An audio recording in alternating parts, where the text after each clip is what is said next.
ay isang mapagpalang araw sa bawat isa. Ayun po, nandito tayo sa pag-aaral ng tinatawag na salita ng Diyos. Meron po tayong mga mensahe. Ating tunghayaan ang unang isitas ayon po sa Ebanghelyo ni Apostol Juan, Kapitulo 3, versikulo 22 hanggang 30. Ngayon po kung mapapansin natin, bago tayo nakarating sa ito, yung dumaan ng bayan, dahil sa abangan pa sila sa asyon. Sabi nga, pista ni Juan Bautista. Pero po, ano ang sabi ni Juan Bautista? Kung mauunawaan natin, meron siyang sinabi.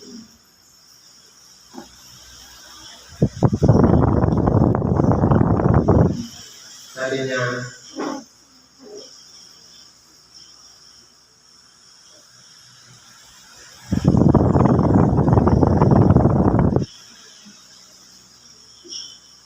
ang tinig o sulat o hula ni Isaias sa kanya, ang tinig ng isang sumisilip, ihanda ninyo ang daan ng Panginoon. Tuwirin ninyo ang kanyang manalas, lahat ng ibig at pababain ang bawat bundok at buron, at ang libo ay matutuwid at makikita ng lahat ng naman ang pagliligtas ng Diyos. Kung titingnan po natin, si Juan Bautista ay una siyang ipinanganak bago ang ating kagilang Panginoong Jesucristo. Pero po, kung titingnan natin dito sa Sitas, sa Kapitulo 3, versikulo 22, nagpapatuloy na sa gawain si Juan Bautista na siya ay nagpapautismo. Pero nung napautismuhan niya ang ating nabilang Panginoong Jesucristo at doon niya bumaba ang Espiritu Santo sa kalagayan ng isang kalapati na dumapo sa ating nabilang Panginoon.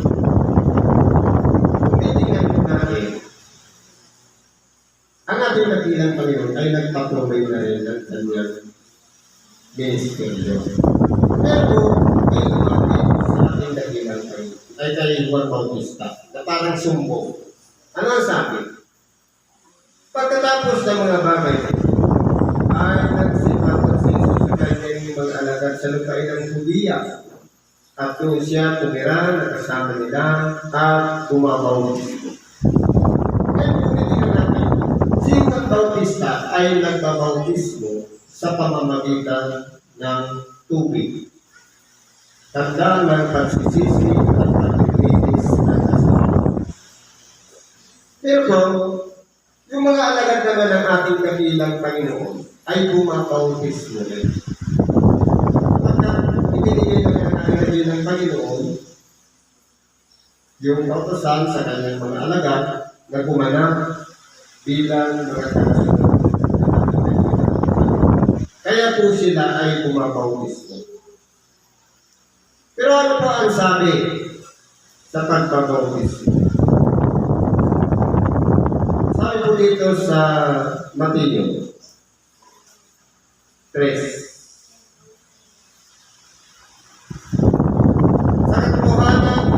Bautismo ko kayo ng tubig sa pagsisisi, dadapat ang dumarating sa hulihan ko ay lalong makapangyarihan kaysa akin. Kaya niya panyapat. Siya ang sa inyo'y magbabautismo sa Espiritu Santo at hindi na po natin. Ang bautismo ni Juan Bautista ay sa pagsisisi. Pero sa ating dakilang Panginoon, Espiritu Santo ang at apoy. Kumbaga, sa pagganap ng tungkulin, katulad natin, tayo gumaganap, ayon sa kalooban ng Diyos, tumanggap tayo ng bautismo sa Espiritu Santo. Kaya tayo nakasunod sa yapak ng ating dakilang Panginoon. Pero, titingnan natin ang kalagayan ni Juan Bautista. Nagpapautismo siya, pero yung pag-ibig ng pangyapak ng ating dakilang Panginoon, yung sandalyas niya, hindi siya kapak-tapak. Ibig sabihin, hindi nga baba niya ang kanyang sarili. Samantalang itinitaas niya ang ating dakilang Panginoon. Sabi dito, at bumabautismo rin naman si Juan sa ito na malapit sa sanin, sapagkat doon maraming tubig at sila'y nagsipangon at nangabautismuan. Kaya magkahiwalay po silang mukha. Ang ating dakilang Panginoon kasama ng kanyang mga alagad, nasa Hudiya sila. Pero si Juan Bautista naman, bumabautismo naman siya sa Enon, malapit sa sanin. Yung dalawang lokasyon, parehas gumaganap ng pagpapautismo. Kaya ano pa nangyari? Dahil malayo pa si Juan Bautista, hindi pa dumarating yung kaarawan ng anak ni Herodias. Kaya ang nangyari po, nasa labas pa siya nagtunod. Sabi dito, sapagkat hindi pa ipinapasok, sabi ng hindi pa siya pinupuli, malayo pa siya nagkaganap ng pagpapautismo. Nagkaroon nga ng isang pagkikipagtalo ang mga alagad ni Juan sa isang tubig sa Panginoon. At sila ay nagkaroon kay Juan at sa kanya'y sinabi, Rabi, yaw kasama mo sa dako pato ng tubig, binigyan ng pato. Narito, siya'y bumabautismo at ang lahat ng mga tao ay nagsisiparoon sa kanya. Kung titingnan po natin, nung nagpapautismo si Juan Bautista, meron pong mga tao na nakapaligid sa kanya. Pero, kung dumating yung panahon na napautismo ang ating dakilang Panginoon at doon na bumaba ang karapati, na nagkaroon ng patutuo, na si ang ating dakilang Panginoon ay nagbabautismo rin ng hiwalay kay Juan Bautista. Kung baga parang isinumbong, parang lumalabas na nitira o naninira yung mga nakapaligid kay Juan na sinisiraan na yung pinatutuhanan mo, nagbabautismo rin. Ano ba nangyari? Anong sagot ni Juan Bautista?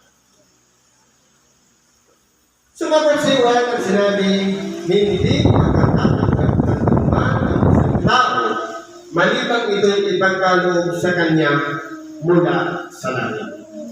Ngayon po, kung titignan po natin, naunawa kasi ni Juan Bautista, kaya gumaganap ng pagbabautismo ang ating dakilang Panginoong Jesucristo. Bagamat hindi siya nagbabautismo ng dakilang Panginoon. Dahil nalalaman niya na mayroong kapamahalaan ng ating dakilang Panginoon para gawin ang mga bagay ayon sa kalooban ng nagsumbong sa ating dakilang Panginoon. Kaya ginaganap nila ng hiwalay na hindi kasama si Juan Bautista.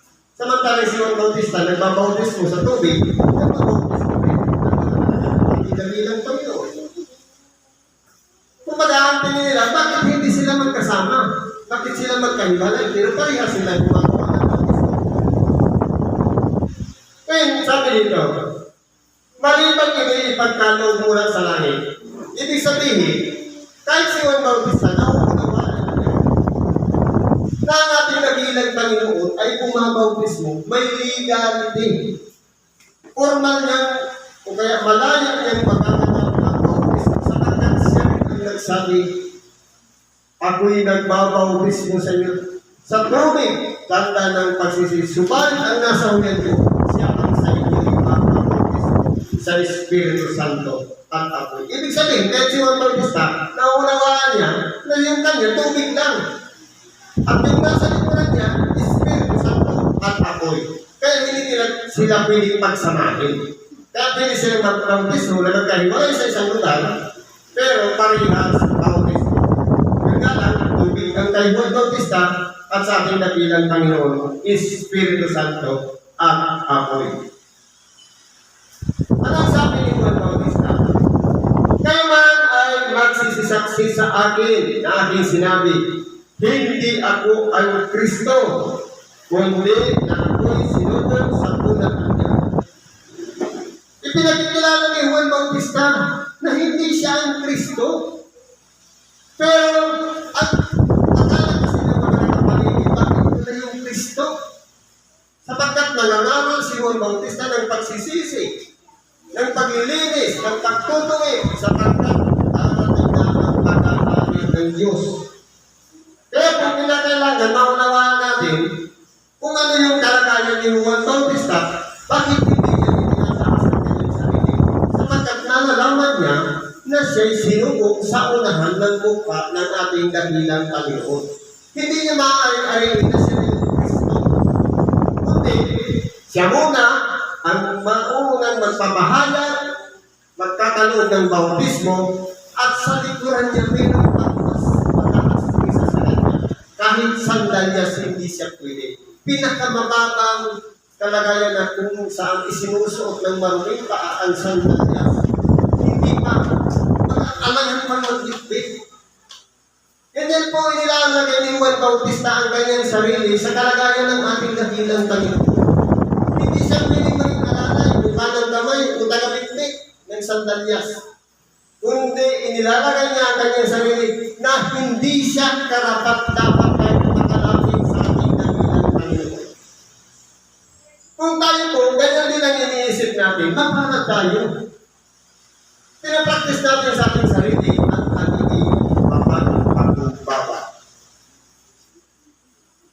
Kaya kung titingnan natin, sabi dito, ang nagtatangkilik sa kasintahang babae ay ang kasintahang lalaki. Totoo po.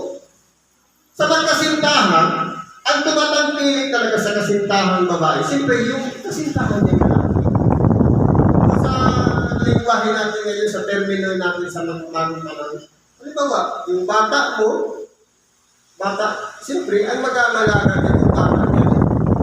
Yung sinta mo, yung sinta niya rin. Ganun yun. Hindi naman pwede iba. Sabi nito,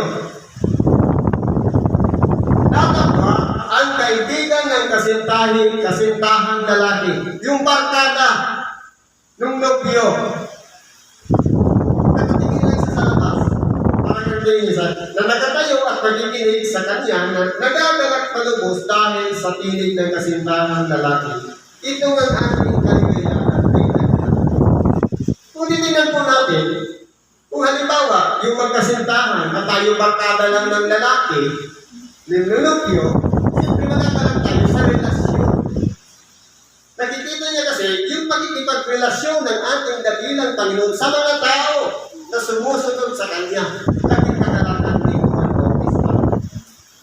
Marami naman tayo, kaso sa panahon po kasi ngayon, hindi na malaman kung alin yung totoo. Dahil napakarami na nagsilabasa ng mga sikta, mga denomination, pero nasa ilalim pa rin ang Kristyanismo. Kumbaga, ang ating ipinangangaral pa rin, ang pag-aari ng Diyos, at ang mga turo ni Kristo, at kinikilala bilang Panginoon si Kristo.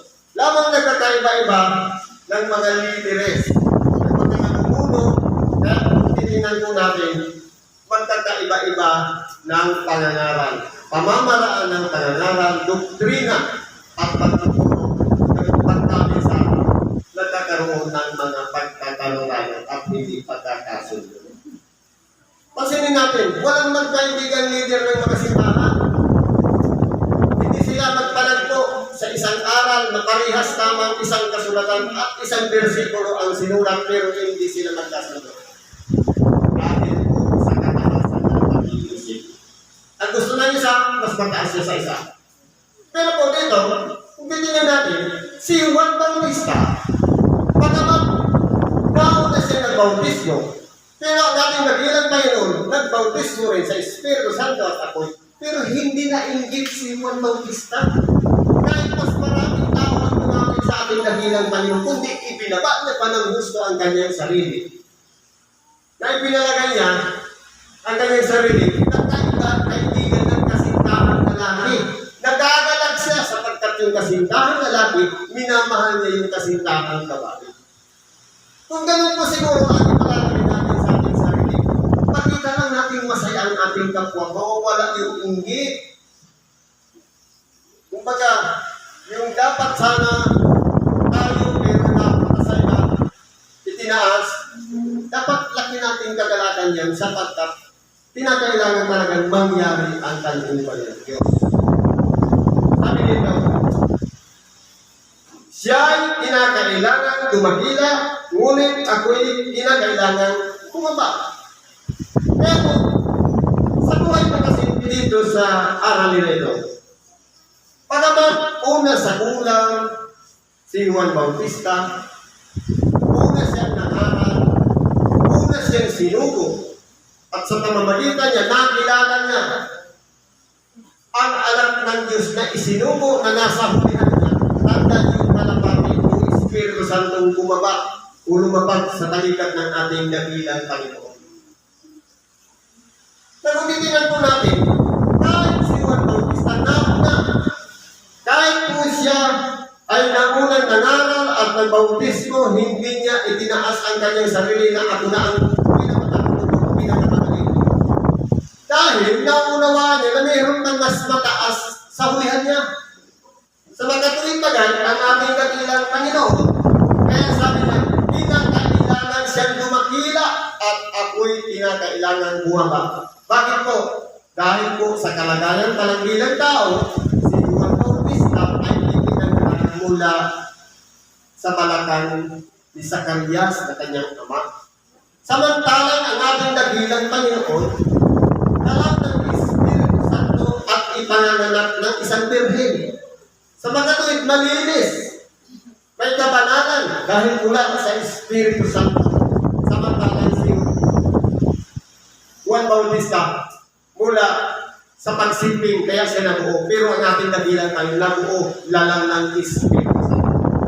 Kaya hindi ka na pwede silang sabihin na magkapantay o magkalibin dahil mas mataas ang ating dakilang Panginoon dahil siya'y malinis. Pero ano po ang nangyayari ngayon? Ang tawag ngayon, Pista ni Juan Bautista. Nagkamisan, mas pinapurihan nila si Juan Bautista. Minsan, yung mga turo ni, hindi naman nga turo ni Juan Bautista yung pagpupusan ng tubig. Doon sa Pista San Juan, sa Maynila, hindi ka pwedeng pumasok sa bayan ng San Juan kung ikaw ay nakapusto ka, ay kailangan na subukan mo kahit yan lang sa boundary, paliliguan ka ng congressman mismo ng tubig. Pero dito anong ginagawa? Meron na rin yun sa patio. Pinapaliguan, pagdadaw ng paglilinis. Ito sa San Juan, sa Maynila, kung meron talaga ang ginagamit. Pero dito, nagbubuhusan na rin ng tubig. Pero kung titignan po natin, saan ba nakuha yung aral na yun na magbubuhusan ng tubig? Alin ba ang mas mahalaga? Yung paglilinis, tanda ng pagsisisi, pagbuhos lang na ritual na ginagawa ng mga tao, na mas, ang inakala, mahalaga na yung pagbuhusan lang. Pero yung pag-attend ng samba o pagsimba na makarinig man lang ng aral sa mga yung salita ng Diyos na ibinahayag sa pulpito, yan po ay pagkamisan nababaliwala dahil nasasagasaan po ang ating mga tao.